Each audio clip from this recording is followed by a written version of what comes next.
I'm not leaving. I am not leaving. I'm not effing leaving. I am not leaving. That is what Steph Curry just said by signing the $62 million and change contract with the Warriors, extending him one more year.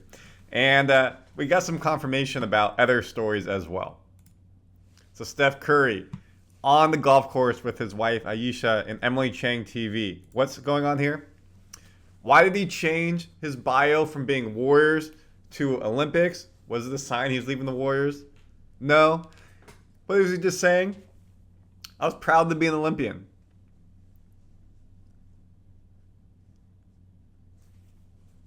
I'm not going anywhere. I'm not leaving. I'm not leaving. Even Ayesha was like, what? Had no idea about it. And what we do know is 248, 153, 114, 35. 4 for 4. Curry, those last 3 minutes of the game against France.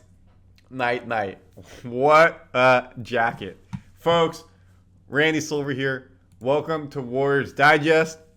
We're less than 10 fans away from 6,000. Please help us hit 6,000 by the next episode. Thank you so much for all the new fans, the loyal fans. We break down Warriors Digest news for you on a daily basis. Training camp is literally around the corner, and we have a lot to get to today all around Steph Curry. The implications of him signing that contract. So as you know, per Woj, Steph signed a $62 million contract, and his expectations haven't changed since that extension. Now, in terms of what about getting a star in the salary cap? So we know that the NBA just signed a media rights deal, $76 million over 11 years. This means the salary cap will be going up.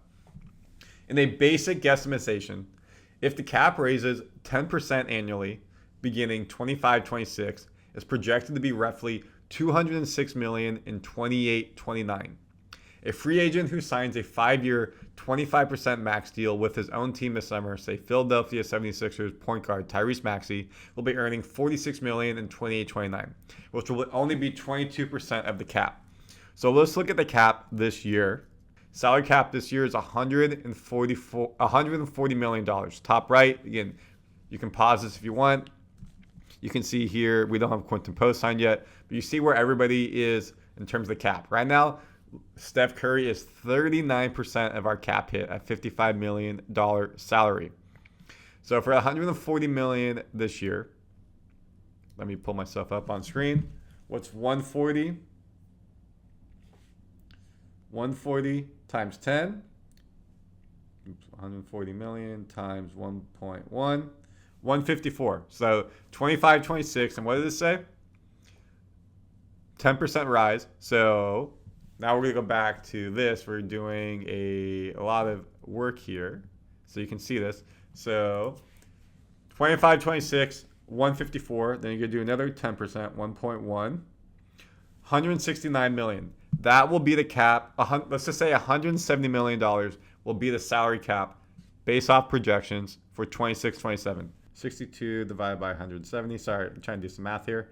36%. So Steph Curry's salary in 26-27 will be 36% of the cap. And what did I just tell you?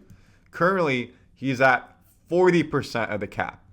So this means even though he's getting a crazy salary, based off the NBA media rights deal, he's actually going down in percentage that the salary cap will hit, his salary cap hit on the Warriors.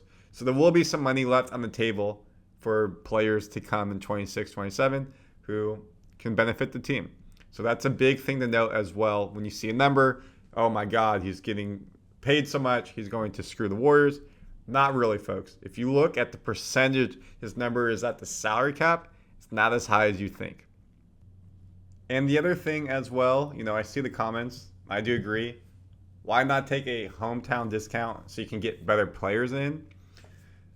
When you look again at the percentage of the salary cap, he is technically taking a discount, but it would be nice. Maybe you're making $40 million a year and there's players to get another superstar to come in, things like that.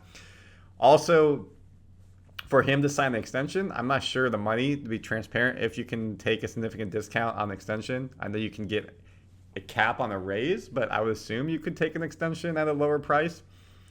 He did do team-friendly discounts a decade ago. So Steph Curry, it would be cool.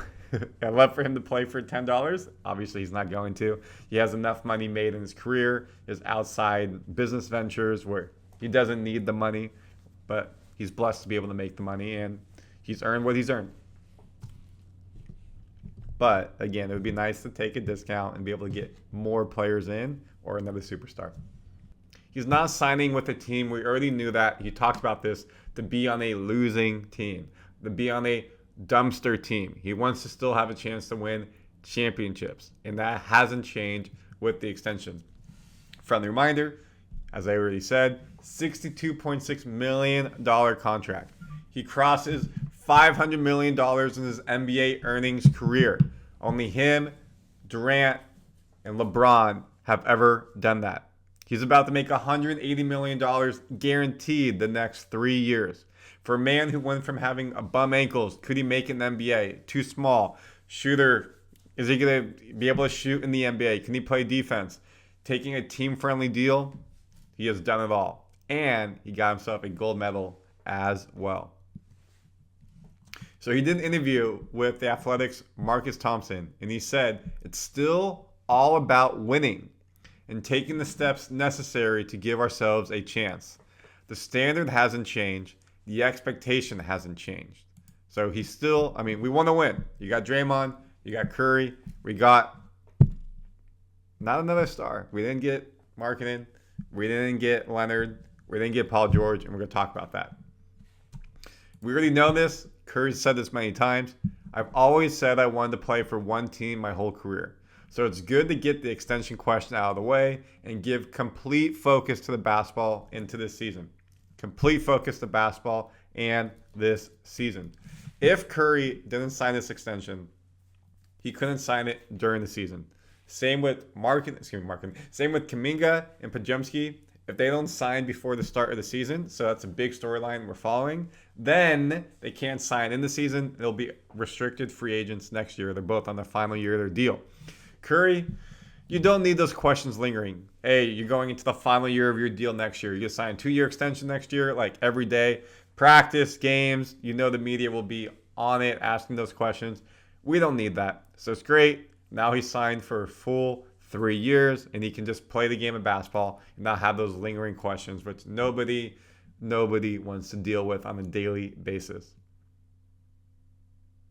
Now, in terms of what are the Warriors going to be this season, Brian Windhorst was on ESPN, and he said this: I never believed any of the hype that the chance that he being Steph, was going anywhere but Golden State. Him is just backing it up by signing an extension. What he's always said, he wants to be a Warrior for life. And let's be honest, this is a vote of confidence in the direction of the Warriors. He didn't have to sign this now. Next year, he would have been allowed to sign for 2 years. Doing this now is saying, hey, I respect what we're doing as an organization. We're not going to sort of pivot and try to continue to improve. Now, let's take it to the roster really quickly. I'm going to blow this up for you. So add $62 million, Steph Curry top line, and your salary cap for next year is around your projected already committed salary for 26-27 is around $147 million. We'll get to that in a second. But you don't see a Paul George, you don't see a Kawhi Leonard, you don't see a Lauri Markkanen, Zach LaVine, or Brandon Ingram. The people that we brought in, Buddy Hield, Kyle Anderson, and DeAnthony Melton.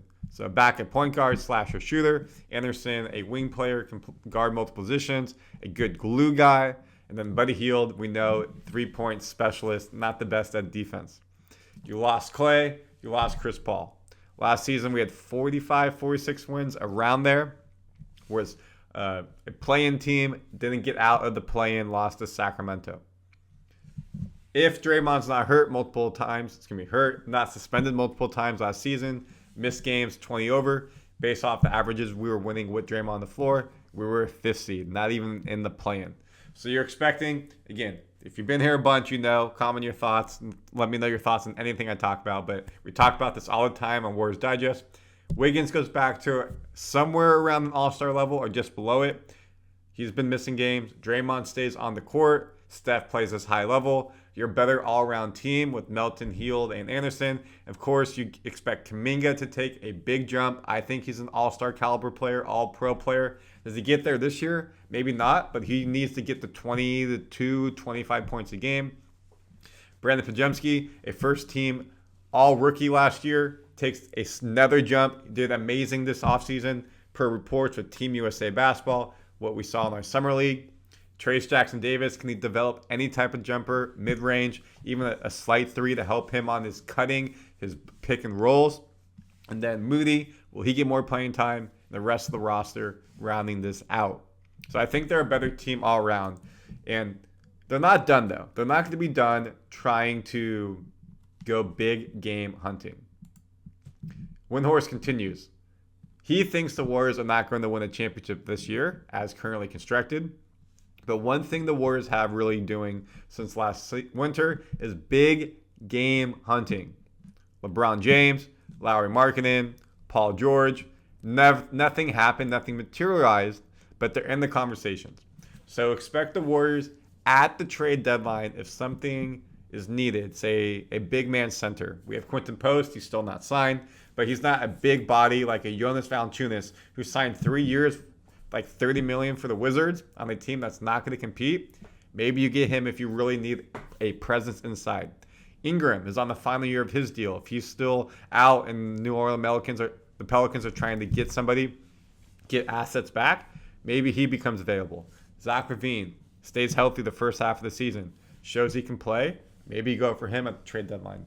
Or there's another player out there, maybe a bit disgruntled, team's not doing well, want to offload cash. Offload player in rebuild. Kevin Durant? Who knows?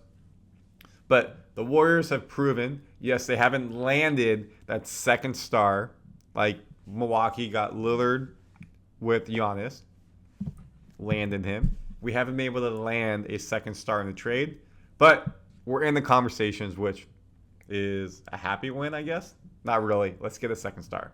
The expectations for Steph Curry hasn't changed after the extension. They expect him to be able to win with him. He wants to win a championship. He wants a 5th NBA Finals win, and we wanted to here at Warriors Digest. And we want you to help us hit 6,000 fans.